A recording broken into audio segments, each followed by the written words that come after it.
Good morning, Napalm here, and this video is going to be the first real one on the channel, and it's to talk about my hardcore Ironman account, 28 Fang Kits 3.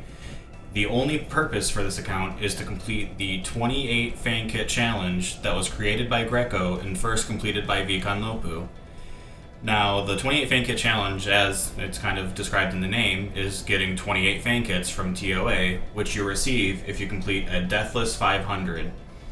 Now, it sounds kind of easy enough, just do 28 500s, right? The only issue with this is that if you want to get another Fang Kit, you cannot be wearing or have an item with a Fang Kit on it in your inventory or have one in your bank. So you have to drop every Fang Kit you have before looting the chest. The first one's easy, run a Deathless 500, boom, Fang Kit. After that though, you're gonna have to drop the Fang that you put the kit on to get the second. And then after that, you have to drop the Fang with the kit on it and just the loose kit in your inventory. So each raid you do after the first, you have to lose an inventory slot to continue. As far as I know, there are only 2 people to have completed this challenge. The second was me. In the background now is the final parts of the Warden fight, which is a little shaky and I was out of supplies, so if I want to complete this on a hardcore Ironman, I am going to have to practice a little bit more or just get a little luckier with the supplies that I gained.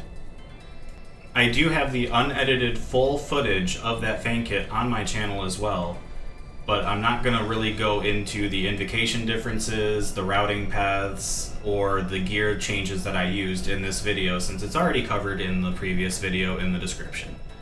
Completing that challenge was by far the hardest thing I've done in this game, and it is my most proud achievement. But there's still a part of me thinking, what if I could make it a little harder and a little more challenging?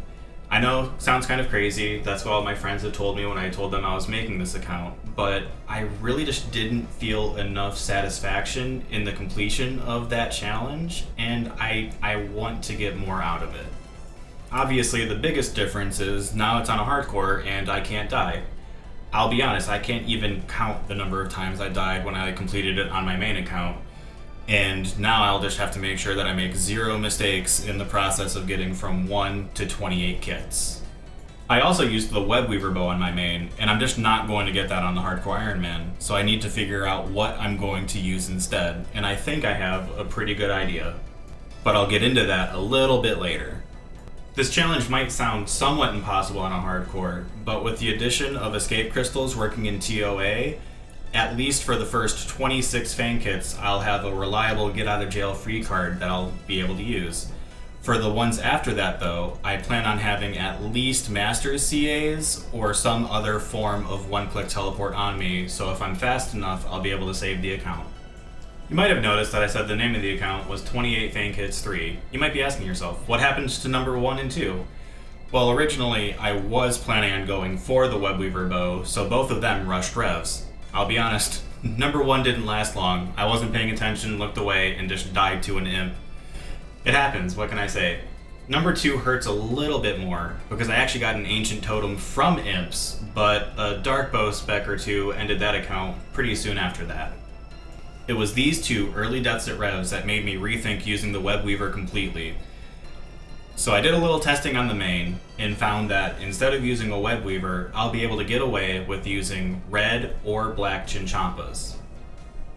Other than that, the early game's not going to change too much, but I do plan on rushing into TOA sooner rather than later, just because I love the content and want to be able to do it at a lower combat level to kind of, feel alive again. By the time my account gets to TOA as well, the summer sweep-up changes will be in full effect, and I'll be able to play around with the lower defense in some of the rooms and just see how much of a quality of life all of those changes actually are. There will be some major bottlenecks to completing this challenge though, since I'm an Ironman and I need to get all of the items myself. Specifically for the 28th Fang Kit, I think that the only gear set that I'd be able to use, barring new stuff coming out in the future, is on the screen now. It will be a Torva helm, a Blood Fury, the Echo Boots, Ancestral top and bottoms, the Ring of Suffering, the Avernic Defender, Tormented Bracers, the Fletching or Max Cape depending on how long this actually takes me, Opal Bolts, the Fang, the Shadow, the red or black Chinchampas that I have already mentioned, and the Prayer Scrolls from Chambers. Some of these won't be too difficult or take too much time to get. Like a fletching cape, opal bolts, those will be easy, I just need to put some time into it. Getting ancestral tops and bottoms in a vernic, the shadow, and Torva helm specifically from Nex, those will be a bit of a grind, so I'm not sure how long this challenge will actually take me. It does depend somewhat on RNG, but as long as I keep putting time into it, I'll get the items eventually. Unlike the RNG of items though, I will need a specific set of skills needed to complete this challenge. Now, along the progression of the account, the levels I need will be different, and I'm going to start displaying some things on the screen now. The first is being what I deem are the necessary base stats for completing this challenge. It's going to be 99 in all of the combats in fletching for the fletching cape. But I do need to complete some quests in order to get the items I've listed and just for other quality of life reasons. The first being Recipe for Disaster. I'm highlighting the skills that I need to level and what levels they need to get to on the screen, but I'm not going to read through them since I feel like that's just going to be a bit of a waste of time, and I realize now that this ramble is also a waste of time, but we're leaving it in here because I like it. After Recipe for Disaster, I need to work on Monkey Madness 2,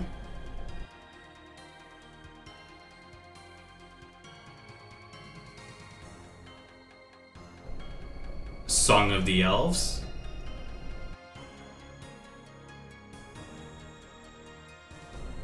and after Song of the Elves, I'm going to level up a few other skills just to be able to craft items like the Torva Helm and the Tormented Bracelets, and just for other quality of life reasons. Along with the gear that I listed and the levels that I need to reach, there are just a couple other things that I need. I already mentioned earlier that I think I'm planning on getting Master CAs. That's so that I can attach the Gommel's Hilt to the Avernic for a one-click teleport when I wouldn't have access to another one otherwise. I also might max the account, which would be better than the Fletching Cape in many ways, including the HP Cape perk, but it would also act as a one-click teleport if I needed. Now, before I get Master CAs or maxing if I do max, I will be able to complete the Corendon Kebos Medium Diary for a one-click Blessing teleport. And before the 28th kit, my main ranged weapon will most likely be the Blowpipe or the Bofa, allowing me to have the Blessing equipped. All of that stuff, though, is talking about where the account needs to be and what I need to do to progress. But where's it at now? Well, I'll be honest, this account is actually probably a month or so old at this point, and a lot of the time was spent AFKing stars while working on goals like Yama on my main. I have been working on some non-AFK goals on the account, like Wintertot, mainly for the passive fletching and construction levels, and recently it has been just parked at Blue Dragons, and I got overheads, and I'm now working on getting up to 70 prayer as quickly as I can, just so that I can have the Mauritania Hard Diary done for when I eventually start Barrows. Barrows is a far-off goal though, because before that I will at least need to get up to 75 Hunter for Moonlight Moths as an early prayer source, and Rumors will be so helpful in that goal. I'll be able to do Recipe for Disaster after that, which will just be a nice solid foundation for stats and quests in the later parts of the account. After that I'll be able to burst for a Zombie Axe, use it at Barrows to get a tank set, and then transition into Moon's Apparel until I eventually greenlog it, get the prayer scrolls from Royal Titans, and then finally start sending TOA as a true early mid-game iron. I'm not sure how long this account will take me to complete the goal, but I am going to chip away on it when I feel like it. I'm not going to burn myself out over it, and I do work a full-time job and still enjoy playing as a main account, so I'll work on it when I feel like it, but otherwise I won't. Some things will be out of my control, like the items that I talked about earlier, but I'll at least be able to slowly work on getting the skills that I need and maybe maxing along the way. Now, I'm sure a question that you all might have if you've made it this far is, if you're a hardcore Ironman, what happens if this account dies? I have thought about this quite a bit, and I think that if I make it to TOA and get up to 20 Fang Kits, I might not run it back.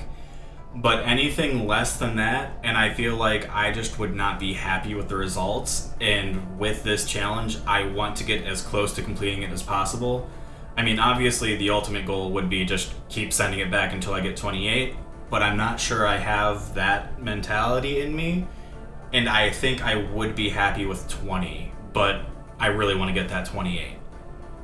I do plan on streaming this account once it gets into the more fun portions of it. I'm not going to stream myself killing 2,000 blue dragons for bones, but I have started streaming on my main as well recently, mainly doing high-level TOA and some Duke World Record resets. I cannot wait for the Summer Sweep-Up changes for that. That will be so much nicer. But if you want to join me on that journey, I have a link to my channel in the description below. Until then, have a good night, and I hope to see you there.